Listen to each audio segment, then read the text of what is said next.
BBC Sounds. Music, radio, podcasts. Welcome to the briefing room with me, David Aronovich. We're in a room where you, me and the top experts come together to understand the great issues of the day. Inside this week's 28 Minutes, there have been a number of high-profile attacks recently against infrastructure and hospitals, with cybercriminals turning ransomware into a lucrative business. So what exactly is ransomware, and can we defeat it?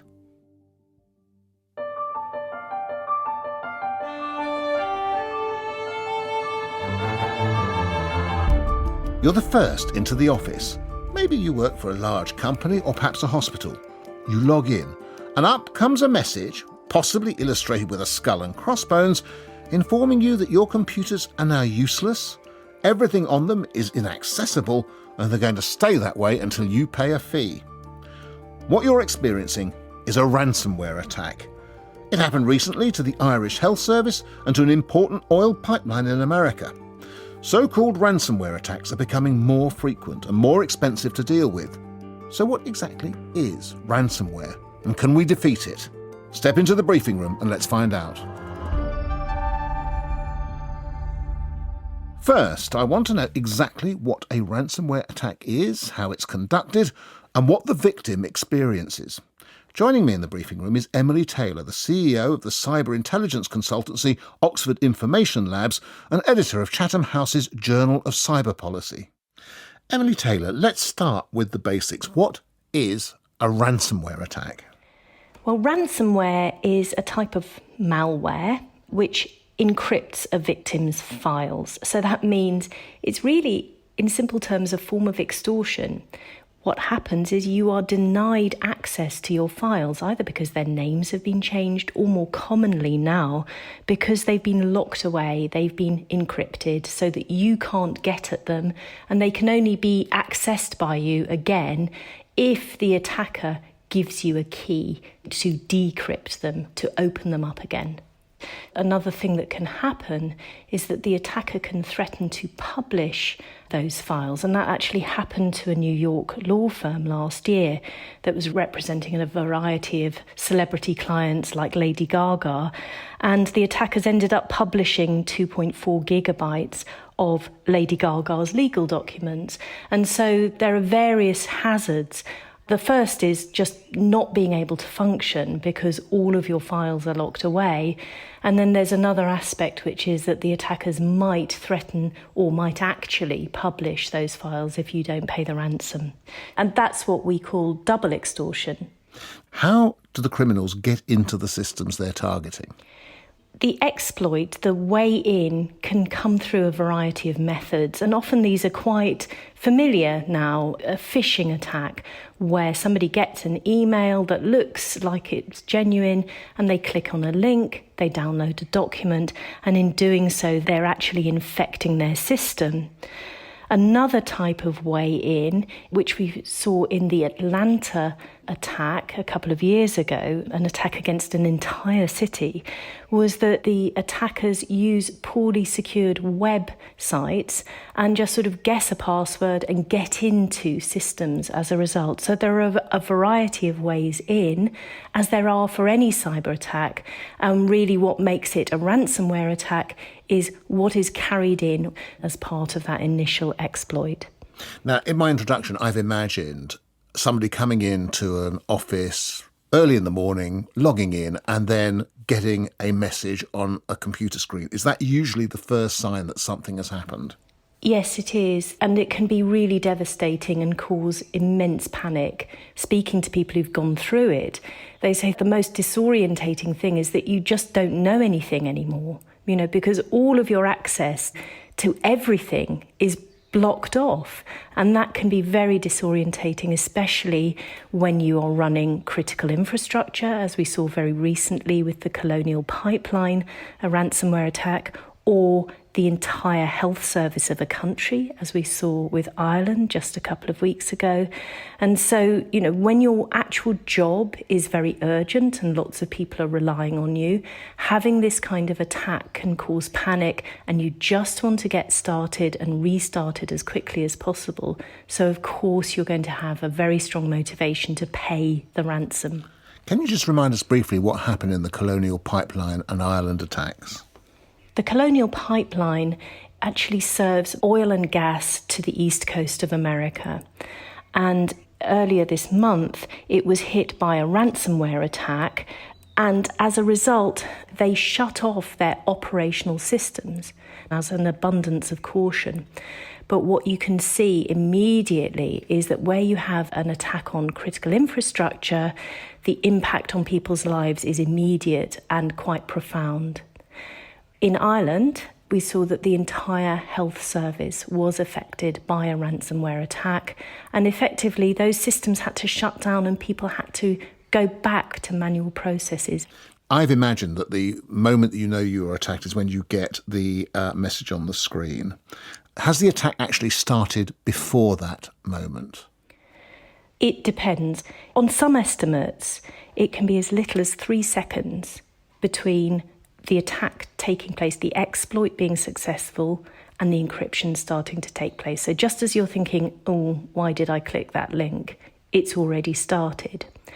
On other types of ransomware attacks, we've seen that the perpetrators have gone in and sort of lurked on the system, moving laterally through the network, figuring out where the most valuable files are stored and biding their time before actually triggering the encryption. Now, how do the criminals get paid? A variety of mechanisms, but the most commonly used at the moment is that they will ask to be paid in a cryptocurrency like Bitcoin because it gives a level of anonymity for the perpetrators. How do you pay in a cryptocurrency? Because most companies, and let's say the Irish Health Service, is very unlikely to have access to significant amounts of Bitcoin. Yes, I think you're absolutely right. And we've seen some extraordinary developments over the last couple of months. For example, the criminal gangs give handy guides to their victims on how to actually get the payment done because, Bitcoin and cryptocurrency is not that familiar to many people. So they provide these helpful guides in some cases. Emily Taylor. That's the what. Now the how big. What are the real consequences of these attacks and just how much are they on the increase?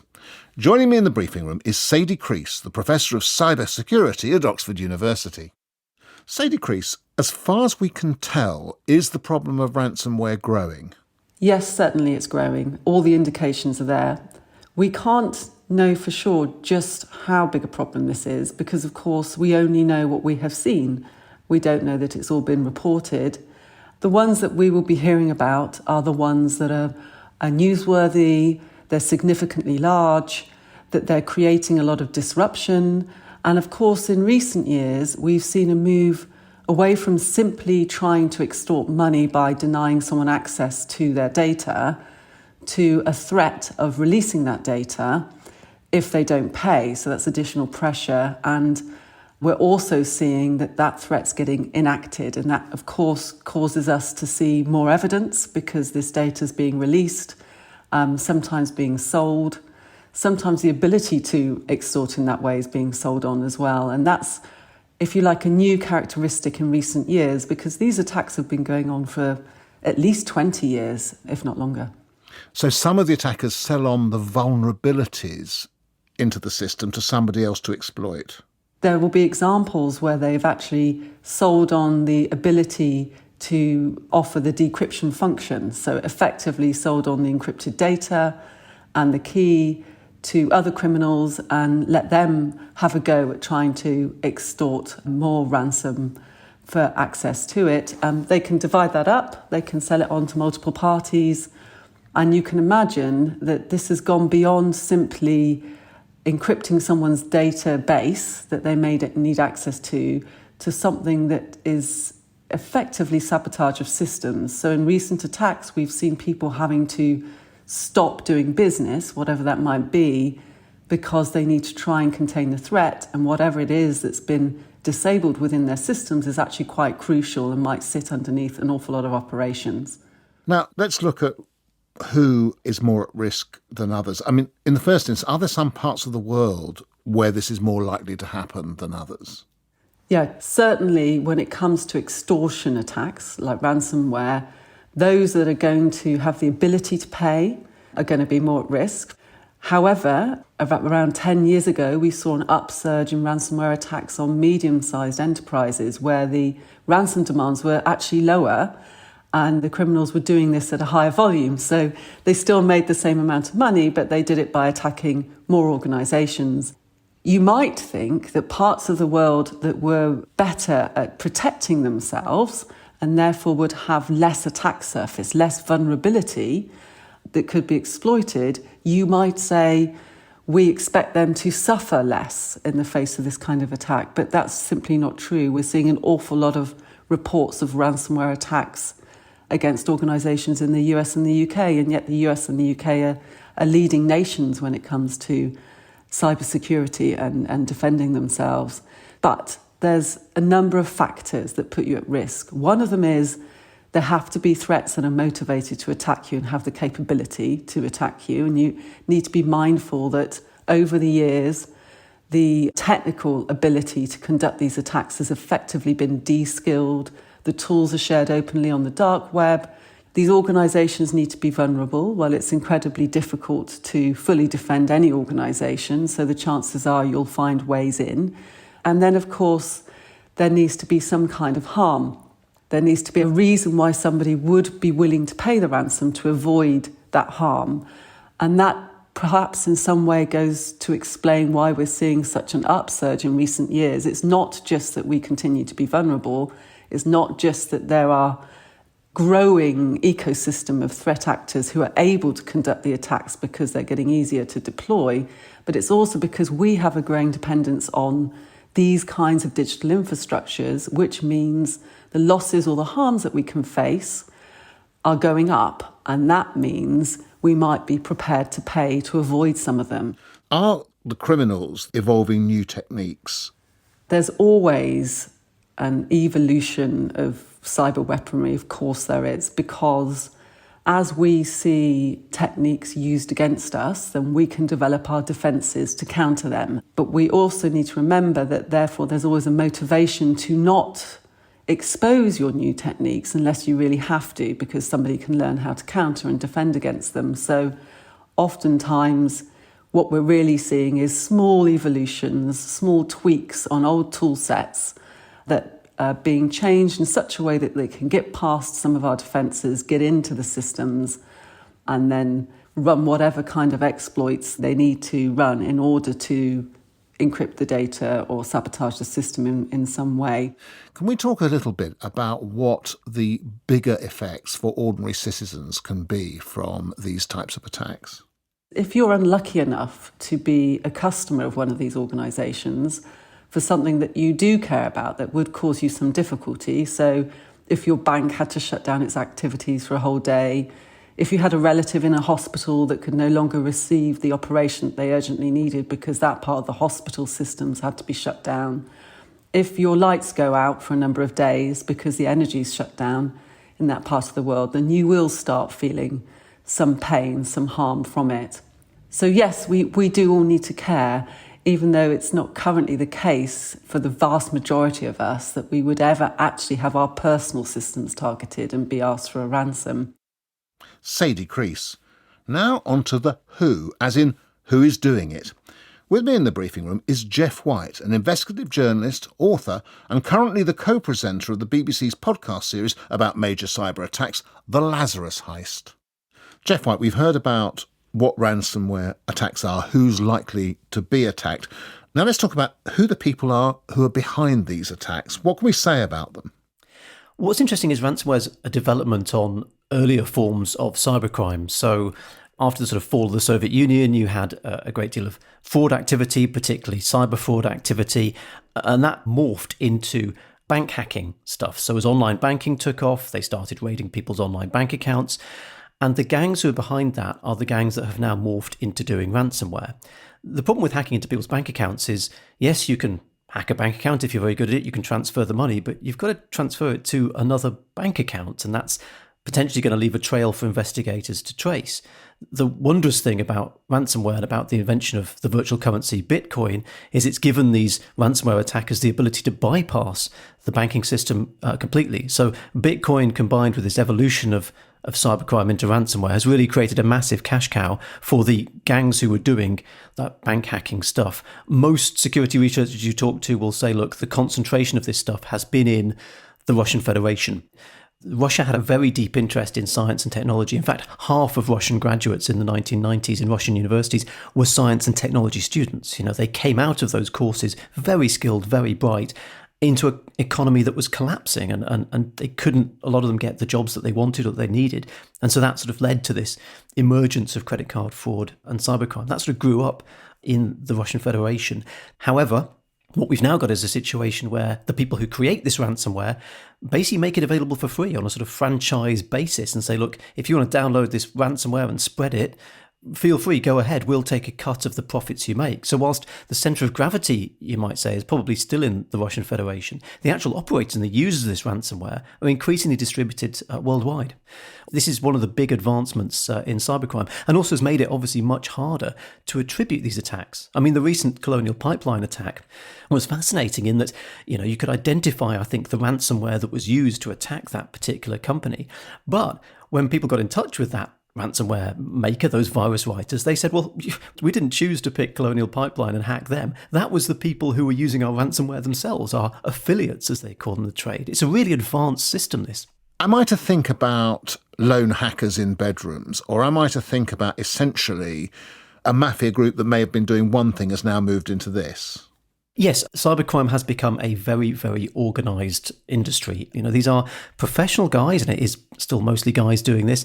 They clock in and out. It's a Monday to Friday, 9 to 5 job. So this idea of, it's hoodies and hackers and teenagers in their bedrooms, having a pop, that's very, very far from the truth. Although, in the current world we've got with ransomware, there's no reason why one of those sort of bedroom-based hackers couldn't try and get hold of some of this ransomware as an affiliate and become part of the network of people spreading it round in exchange for a cut of the profits. Is there competition between criminal groups? I mean, traditionally what's happened is that somebody said, I want a bit of that, and I don't want you to have a bit of that, and there is a kind of degree of intercriminal activity. Yes, there's been a long history of cybercriminals hacking each other and trying to take each other's operations down. However, there's also a huge amount of collaboration, it seems, among cybercrime gangs. So you'll have somebody who's written the ransomware, they want to send it out via email, but they don't have a bunch of email addresses to send it to. So one criminal gang will work with another criminal gang to say, well, look, here's the ransomware, you send it out to the email addresses that you've got on your lists, and we'll sort of split the profits in the end. So it's a febrile community that interacts and collaborates as much as it's in conflict. Now, what about the association of the, let's say, just the money gain from these attacks with other forms of criminal activity? Well, yeah, what's interesting is this idea that, cybercrime sort of stands divorced and stands separate to other forms of crime. That's not the case. There is a heavy end interface between cybercrime and traditional crime. So yes, you can use virtual currencies like Bitcoin to move your money around the world, but at some stage, you're going to need to get that money in cash so you can buy your yacht or your Lamborghini or your gin palace. You're going to have to convert it into cash.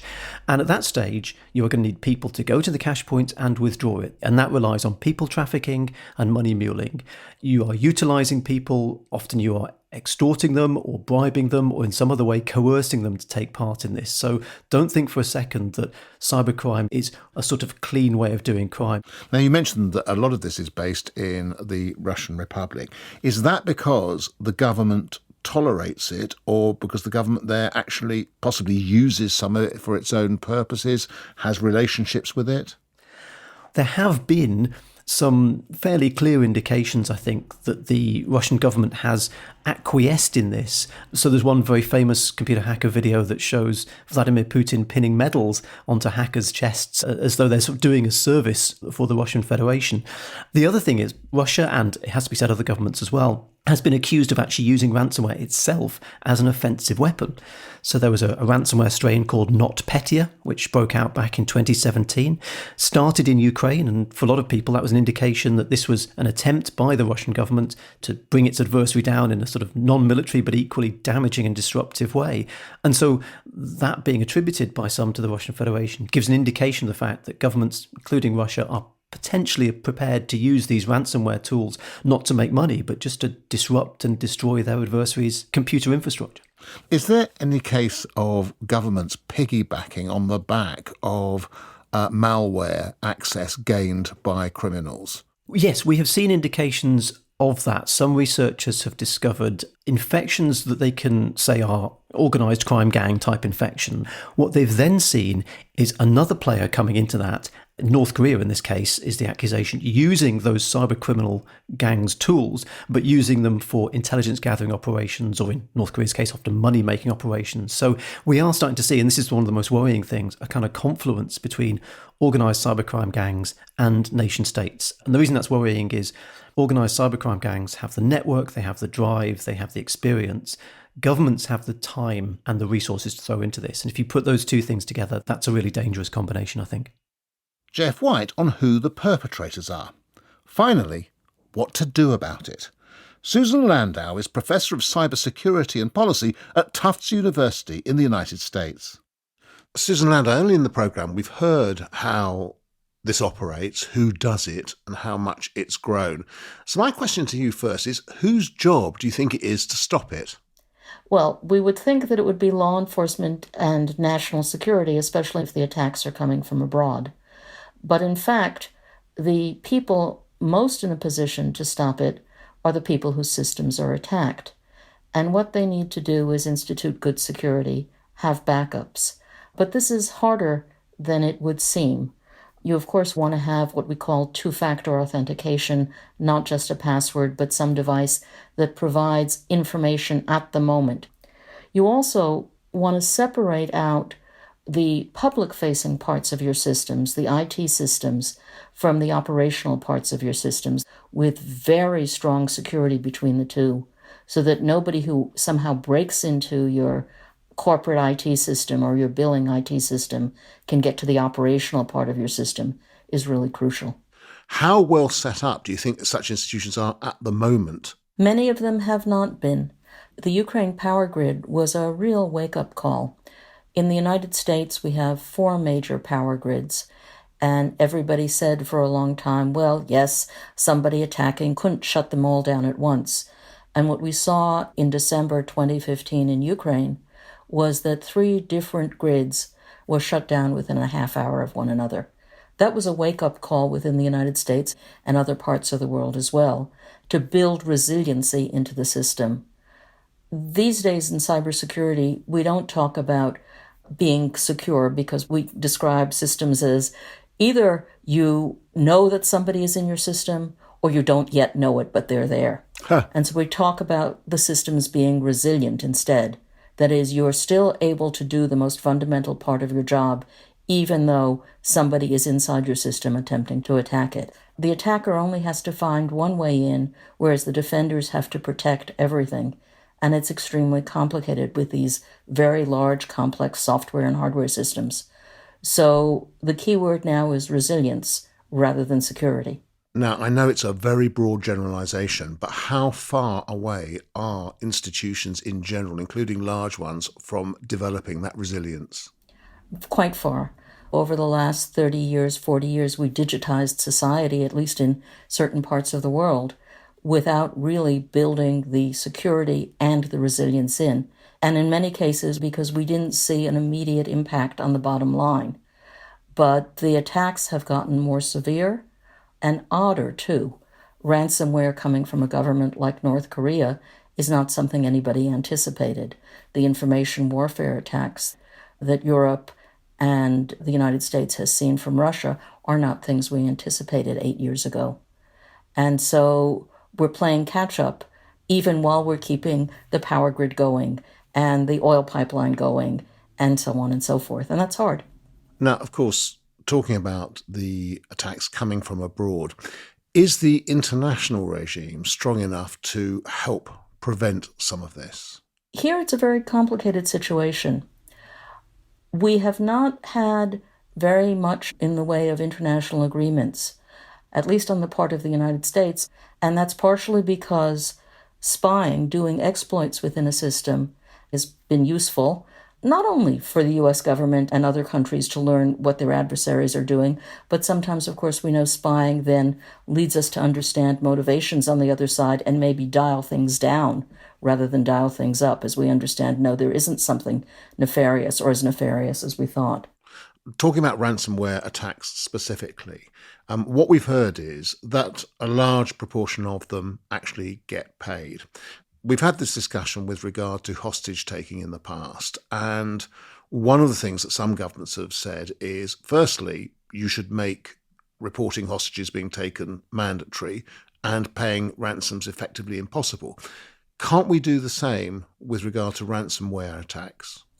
Well, that's in fact what the US government recommends and insists upon, but doesn't actually then prosecute somebody who does pay the ransom. It's long-term a bad idea to do because it encourages the type of crime. But the governments so far have not enforced any regulations against paying the ransom. And it's worth noting that something like 29% of those paying the ransom never get their data back. Can we make it mandatory, however, to actually report the ransomware attacks? We can legally make it a requirement, but unless you have a way of actually enforcing, it's not clear that that will be effective. You also have to think, if you're a person in government and you say to somebody like Colonial Pipeline, we will not let you pay that ransom, and then it turns out they can't get their systems running for 3 weeks or 4 weeks and there are tremendous gas shortages, I wouldn't want to be the government official who gets accused of causing all those gas shortages.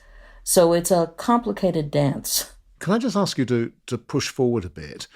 Do you think we'll look back on this in a decade as a necessary chapter in learning how to defend ourselves, a kind of situation you had to go through, or actually as the beginning of a catastrophe that we just couldn't control?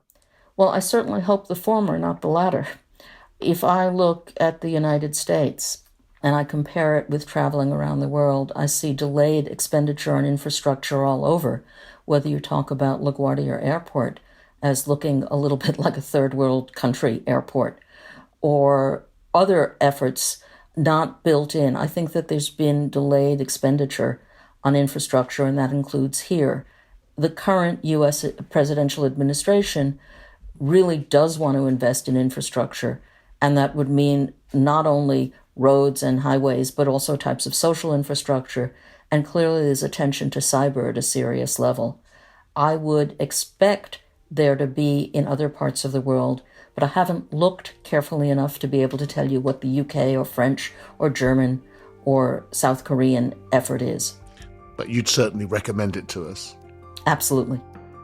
Susan Landau, whose argument for resilience, i.e. creating workarounds to blunt the effect of ransomware attacks, sounds pretty compelling. My thanks to her, to Emily Taylor, Sadie Crease and Jeff White. We're taking a short break and we'll be back with a new series at the beginning of July. Goodbye. You've been listening to The Briefing Room with me, David Aronovich. The producers were John Murphy, Sally Abrahams and Imogen Sawatka. The sound was mixed by James Beard and the editor is Jasper Corbett. And if you enjoyed this podcast, you might like other editions of The Briefing Room, which are all available on BBC Sounds. We've recently asked what Hamas wants. We've looked at what's happening in Hong Kong, and we've been briefed on how fragile the peace process is in Northern Ireland. Charlie, I have been so excited to speak to you. Hello, Myrna. Hello, how are you, Joe? I'm Joe Wicks, and I'm back for the second series of my podcast that's all about sharing ways to help you live a happier and healthier life. Doing a bit of research, and apparently you're into something called inversion therapy, where you hang upside down. What's that, like a bat? Exactly. I do it every day. You know, it all just sort of... Clears your head a little bit. Yeah. I get to speak to some heroes of mine, from the legend that is Sir Tom Jones, who I'm literally obsessed with, to one of our most successful UK athletes, Sir Mo Farah. You have to be smart and control the race in the way that you want to. It really just settles me. It organizes my brain. Meditation, I think, is the cultivation of a space within you that if you don't turn to it, life will get in the way. Subscribe now on BBC Sound so you never miss an episode. And you can also check out every single episode in video format on BBC iPlayer. The Joe Wicks podcast for BBC Radio 4.